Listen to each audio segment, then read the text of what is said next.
अत्यंत मानवतेला संवेदना आणणारी आणि काळीबा फासणारी घटना आहे.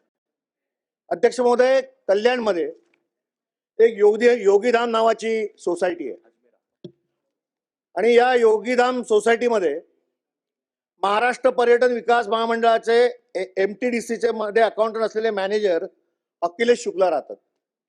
हे अखिलेश शुक्ला ज्या इमारतीमध्ये राहतात त्या इमारतीमध्ये विजय कलविट्टेकर नावाचे एक मराठी ग्रस्त राहतात. आता विजय कलविट्टेकर यांच्या घरी त्यांची पत्नी जी आहे ती आणि त्यांची मुलं ती तिकडे वावरत असताना शुक्ला यांच्या पत्नी रोज धूप लावतात म्हणून त्यांचं आपसात भांडण झालं. साहेब, भांडण एवढं विकोपाला गेलं की ते असं म्हणाले की तुम्ही काय बघता पोलीस स्टेशनला, मुख्यमंत्री कार्यालयातून एक फोन येईल, तुम्हाला परत यावं लागेल. ते असं म्हणतात की तुम मराठी गंदे लोग, तुम मच्छी मटन खाते हो, झोपड़पट्टी में रहते हो, तुम मराठी नीच हो, तुम्हारी औकात नहीं है बिल्डिंग में रहने. अध्यक्ष महोदय, मराठी माणसावरती अन्याय.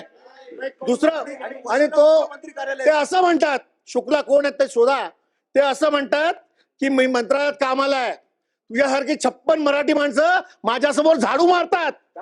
अध्यक्ष महोदय, हा मराठी माणसाचा अपमान आहे. कोण आहे शुक्ला? आणि लाल दिव्याचे गाडीवरती लाल दिवा लावून फिरतात, कधी येतात कधीही जातात आणि मराठी माणसाची गळचेपी या महाराष्ट्रात होते. अध्यक्ष महोदय, हे कोण आहेत? हे तोटी आहेत का? हे अधिकारी असतील आणि मुख्यमंत्री कार्यालयातून फोन येईल. ठीक आहे, मुख्यमंत्री कार्यालयातून फोन येईल, पोलीस स्टेशनला तुमची केस घेतली जाणार नाही. एवढी दादागिरी असेल तर या महाराष्ट्रात मारलं सर्वांना आणि त्याने बाहेरची लोक आणून सगळ्यांनी त्या मराठी माणसाला मारहाण केली. तो माणूस आज हॉस्पिटलमध्ये सिरियस आहे. या महाराष्ट्रामध्ये जर ही परिस्थिती मराठी माणसावर असेल तर महाराष्ट्रातील मराठी माणूस हे सहन करणार नाही. अध्यक्ष महोदय, सन्माननीय सदस्य सुनील प्रभू साहेबांनी एक महत्वाचा मुद्दा उपस्थित केलेला आहे.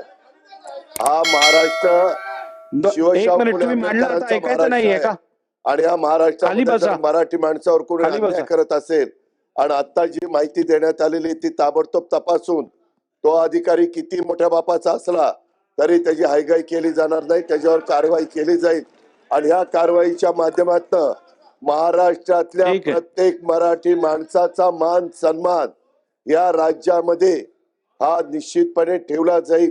अशाच पद्धतीनं प्रशासन वागेल याबद्दलची खात्री मी सभागृहाला देतो आणि त्याच्यावर तत्परतेने कारवाई करण्याच्या बद्दल देखील त्या ठिकाणी आदेश दिले जातील.